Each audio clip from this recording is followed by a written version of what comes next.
Hi, welcome back.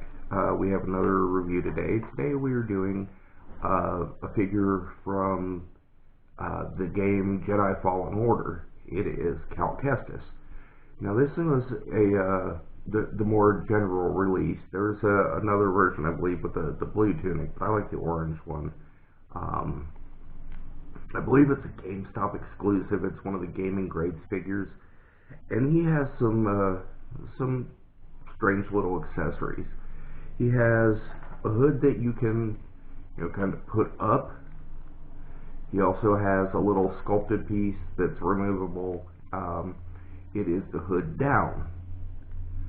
And I usually keep the hood down figure, or the hood down part on the figure. It's got this weird little tab here that pegs into the back to kind of hold it in place. But this is how he first appears on Braca in the game. And then he has his lightsaber, or his master's lightsaber.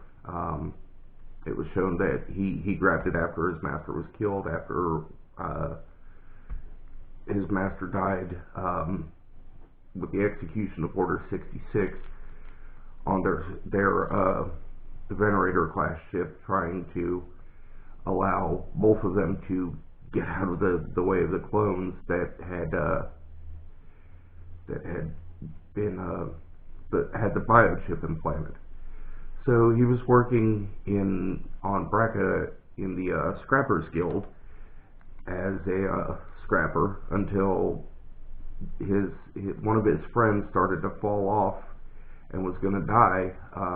He used the Force to catch him and save him.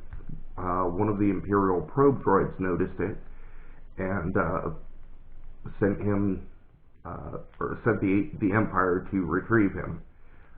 They sent the second sister and ninth sister. Eventually I'll do a review of the second sister. I never really liked the ninth sister. But he eventually joined up with Cere and Grease aboard the Mantis. They picked up some other people, including the ninth sister Marin, who I really hope they make a figure of. She was a pretty good character in the game. I would like to really see Grease too. I liked him immensely. I thought he was very funny and well done.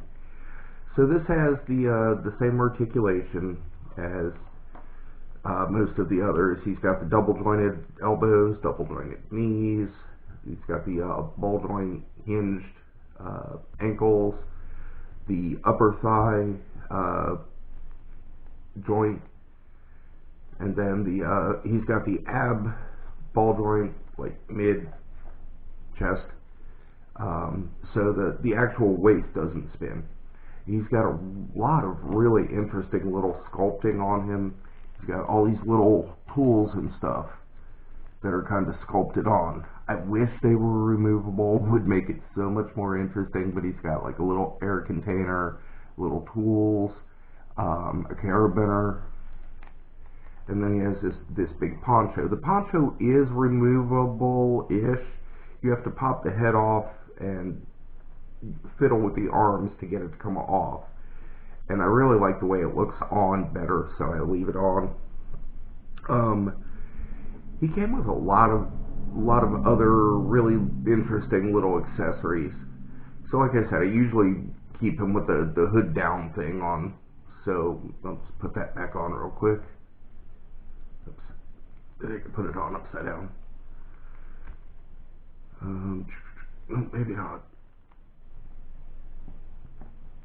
It just doesn't fit right.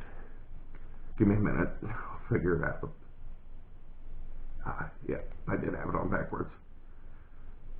So it sits like that, and then he has the regular hood. You can actually stack the two together. It doesn't look horrible. It looks a little odd, but it's not bad.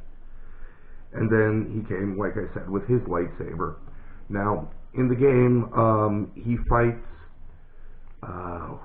Marcus, or Marcus something. I can't remember the guy's last name, but he was a fallen Jedi.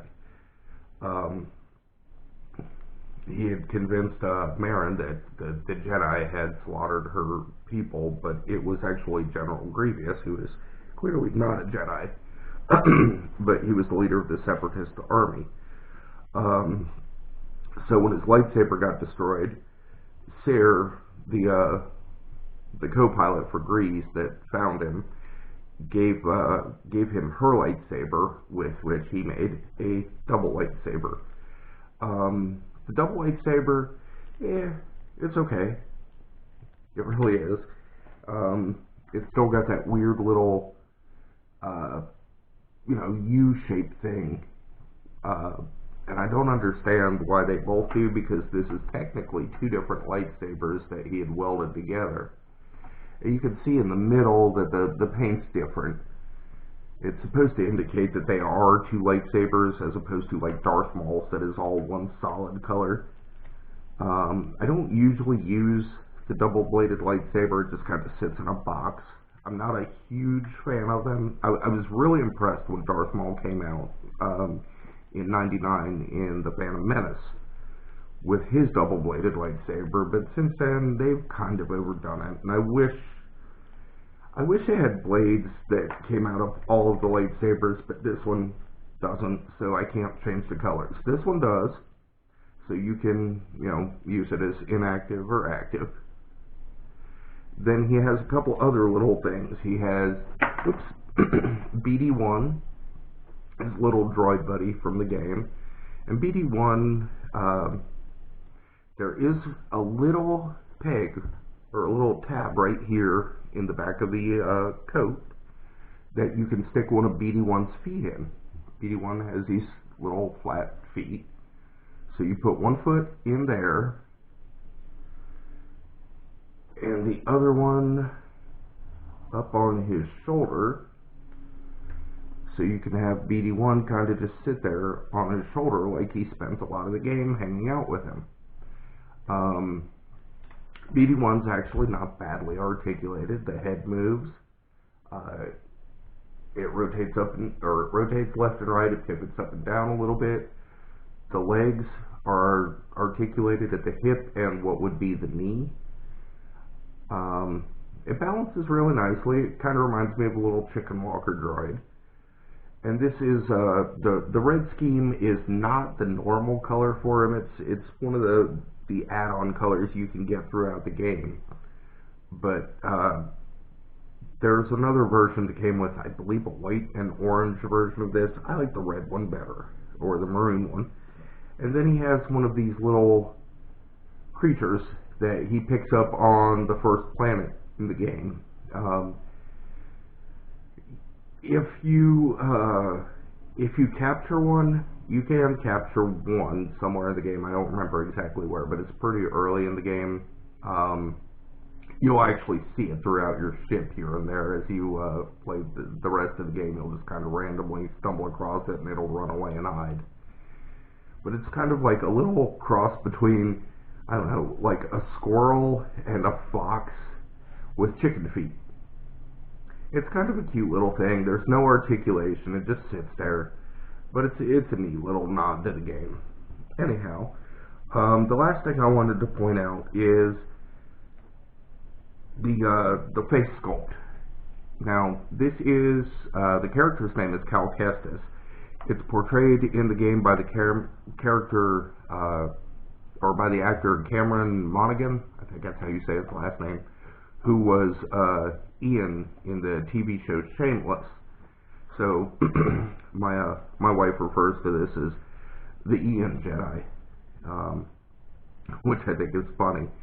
But it looks like him, it sounds like him before the later seasons when he shaved his head, and I really think that's cool. It does look like him, makes a great character. I like having new people in the Star Wars universe. I'm glad they've added things instead of just the Skywalker trilogy. Alright, well, that was the review for this. You have a good night. Thank you. Bye.